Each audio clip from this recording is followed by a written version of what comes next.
Okay, it's important to know that Congress is big, right? So the more people you have, the harder it is to just get things done. So Congress divides itself up into small groups to do most of its work. These small groups are called committees. So again, 435 in the House, 100 in the Senate. It's a lot of people. So the solution is again to divide both houses of Congress into committees or like smaller groups.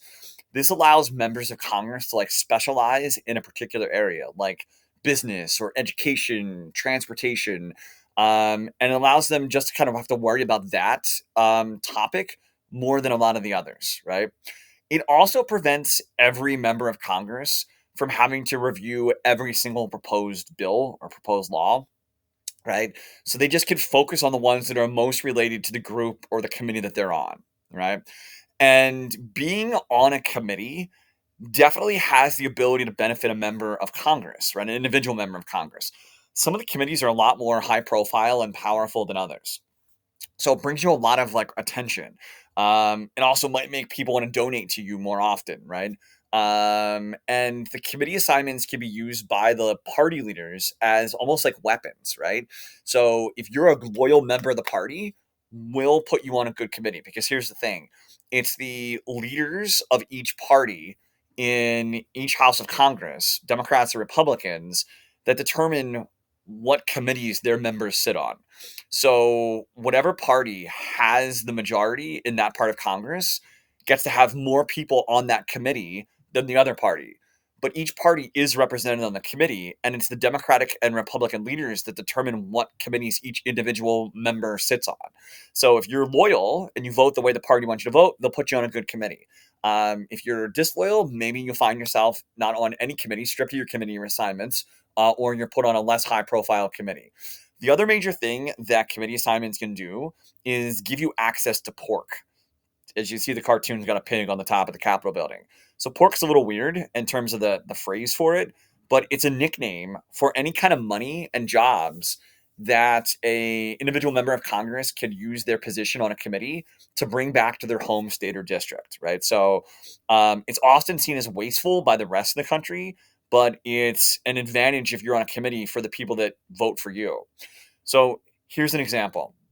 Um, a representative from Ohio served on the Armed Forces Committee, right? And one of the jobs of the Armed Services Committee is trying to help determine like the budget for the military, right?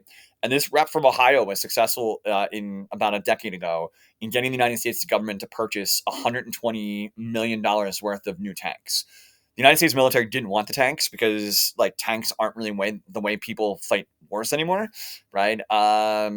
But they went through with it anyway. The individual member of Congress, this rep from Ohio, used his influence on the committee to get this added to the bill, right? It turns out that the tanks are primarily made in this member of Congress's district. So the rest of the country may look at this as wasteful, like why are we spending money the military doesn't want? But the people back home in this guy's district, they benefit because they keep their jobs because the factories that make the tanks are going to benefit from this. And all he cares about is he's going to get reelected because he benefited the citizens of his community. This is an example of pork, right? Again, it's a weird nickname that we use to describe this, but it's like this guy brought jobs back to his home like district, and they'll benefit, but he'll also benefit too. The rest of the country looks at this as kind of like silly and wasteful, right? So it is important to note that Congress does divide itself up into these committees, and the committees are important in the lawmaking aspect, right? And just very quickly, these are the permanent committees of Congress. So again, the committee we just talked about was the Armed Services Committee. Every member of Congress will get to serve on a committee or two, right? So the senators have to serve on more committees because there's less of them, but you'll generally be assigned to a particular committee by the leader of your party. And you'll specialize in a given area. And again, it just allows you to become an expert in a particular like field and not have to worry about all of these different topics at the same time. It just makes it much more efficient for Congress to work like this in smaller groups and to specialize than it is for every one of the 435 reps and every one of the 100 senators to worry about all of these various topics.